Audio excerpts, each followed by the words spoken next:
Hi guys, and welcome back to another video. So today, as you can see by the title, I'll be sharing with you 5 ways or 5 tips that I used to ace or pass my dental hygiene board exams. Your dental hygiene boards or board exams overall are very important in order for you to become a registered or licensed practitioner, and it can be very overwhelming. So remember, before we get started, I am on a journey to 1,000 subscribers. So that means that you should definitely go ahead and subscribe and also give this video a thumbs up. So without any further delay, let's get started.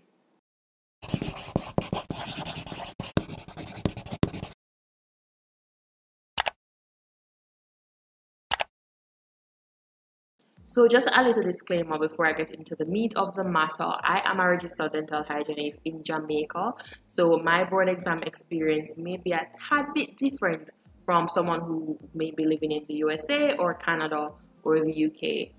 So in Jamaica, we do the ADEX, which is the American Dental Examination, which I believe Americans do as well, hence American Dental Exam. I do know that in America, though, you do a national boards and a state boards. In Jamaica, we only do that one ADEX exam. So the ADEX exam has 2 parts. The first part is basically the theory exam, which has 150 multiple choice questions. And then the second part is the patient practical. So that's when you see the patient and you're examined and graded on that patient. So again, guys, as I mentioned earlier, it can be super overwhelming because it's not like a regular test where, hey, you have a certain topic or a certain course and you're getting tested on that alone. With the board exams, you're being tested on every single thing that you were taught throughout your course of dental school. So everything you can think about, it's coming somehow on that examination. And I didn't believe it until I actually did the exam. They did find a way to actually put in almost everything that we learned onto that paper. So tip number 1 that I would recommend you do is to make a study schedule. So usually for your board exams, theory aspect and even the practical aspect, you're given an outline about what should come on that paper. So you need to find out how long it will take you to study all of that information or to prepare for that exam. It's very important. It's not like a regular test that you can probably get away studying the night before or the day before or 2 days before. You have to prepare adequately in a timely manner. You have to manage your time wisely. So making your study schedule is something that you have to do very early on because, as I said, you need to know how long you need or how much time you need to study to prepare for this exam. So once you know the time, then you can go ahead and break up into days or into weeks what you're going to study. So you can say, for example, okay, I'm going to study head and neck anatomy in week 1. Week 2, I'll move on to pharmacology. Week 2 and 3, or 3 and 4, I'll move on to pathology. You really just have to manage your time wisely and be very organized so that you cover all the material necessary to pass your dental exams. So you really don't want to procrastinate and leave yourself with a little time to prepare because it is a lot of information that you have to go over, and again, it can be very overwhelming. So just give yourself adequate time to prepare for the exam. Make a study schedule and stick to it. Tip number 2, follow the examination outline carefully. So for my board exams, I went ahead and I got a notebook that I dedicated solely to preparing for my exams. And on the first page, I wrote down the outline of the examination. So for ADEX, I know that they have manuals on the website that will basically let you know how both your theory and your practical exam will go and what you're expected to know. All of that good stuff is covered in the manuals. So I'll just share with you, for example, the outline for ADEX. So this says medical/dental assessment is 12% of the examination. So this is relative to the theory exam, the multiple choice questions. Then intra and extra oral assessment and charting is 27%. The next topic was radiology/imaging and it was 15%. The next was dental hygiene care planning, which was 13%.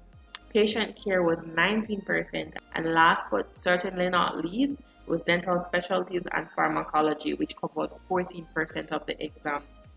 So guys, when I was studying and preparing for my exam, this was my gospel, which is why I had it at the very front of the book, if you can see here, right? So I stuck with this carefully because I did not want to study things or go over things that were not relevant to this. I only had time to study this and to perfect my knowledge in this. So it's very important that you follow whatever outline that you have or that you got from the board examiners carefully. It's very important that you master these and not worry about things that are not coming on the exam. So the first thing I began to study was pathology, and on the outline it specifically said soft tissue, bone, and tooth abnormalities. So that means I should not be studying any skin abnormalities because it did not come under the outline. So tip number 3 that helped me to feel very prepared for my board exams was finding my patient for the exams very early on. And finding my patient for the board exams from early on was a major deal because it was relatively hard for me to find a patient that met the criteria. So I probably saw around 10 patients and did exams on them before I found my one patient that was perfect and that met the criteria, because you don't want to be put into a situation where the exam day comes and the patient comes and they don't meet the criteria and then you're left on the exam day without a patient, because you're going to fail. There's no way around that. So it's very important that you find your patient from early on and that they meet the criteria that the examiners have in place. So I know that for ADEX I honestly don't remember. I probably should have looked it up for the video. I'll put it somewhere here on the screen if anything. The patient had to have, I believe, 12 surfaces of subgingival calculus, and of those 12 surfaces, like 8 of them needed to be on, it was a very very specific criteria. So I made sure that I got my patient and secured my patient from as early as possible. And I made sure that they met the criteria, guys, because I did have classmates who got their patients and they did not meet the criteria on exam day and they had to scramble to find someone else. So if you have 2 patients, keep the 2 of them so one could be a backup just in case something happens on the exam day. The board exams are already overwhelming and can be very stressful, so you don't want any added stress to your exam days. Therefore, get your patient, make sure they meet the criteria, and have that set from as early on as possible. One thing off your to-do list. Tip number 4 that helped me greatly was basically studying with classmates or staying in touch with my classmates who are also taking the examinations. Now, I'm not a big person to study in groups, but for the board exams specifically, I found that it really helped me because it is so much information that you have to study and there's so many past paper questions, which I will get into shortly. It is a lot of work, and it really did help when I got together with my classmates and we sat and we basically quizzed each other and we went over topics with each other. So we basically just helped each other where we didn't understand something or we weren't sure about something, and we made sure everyone who was there was on track. So it was just really good to have that support system in place, just other persons who knew exactly how you were feeling and what you were basically going through and who would help you along the way. Because yes, you can have parents or friends, other friends who are not doing the course who are supportive of you, but they don't necessarily, or they can't necessarily help you to prepare for the exams, if you get what I'm trying to say. But having my classmates and coming together in a group was super helpful, and we all passed. That's the great thing about it. So definitely, if you can study, you don't have to study with them all the time, but probably once, twice, or maybe 3 times before the exam, you can get together and just practice and quiz each other and make sure everyone is good for the exam. So last and certainly not least, tip number 5, I think the most important out of all of them, maybe not, but one thing that really helped me to pass and ace my board exams were past paper questions, guys. Past paper questions overall are just very good, especially when they repeat. Because, for example, you get an exam and you have 100 questions on that exam, and of those 100 questions, 40 of those are past paper questions. That's 40 marks on the exam that you are sure about. You're sure that you have 40 marks out of that 100 already, and you only need to worry about 60. So it's really good, and it's just a relief when you open the paper and you see things that you are very familiar with and you already know the answer to. So I would definitely recommend that you find past paper questions online on YouTube and ask people. If you know anyone who did the board exams the year before you, ask your lecturers, whoever you can ask, definitely ask and definitely search the internet. So for me, again, the same book that I used to prepare, I wrote down every single past paper question that I found online. So I found a lot. So I don't know if you can see here, a lot of past paper questions. These are all past paper questions, guys, and a lot of these questions that I found online, they came back on the paper. I could go on. So those are basically 5 main things that I did to pass my exams.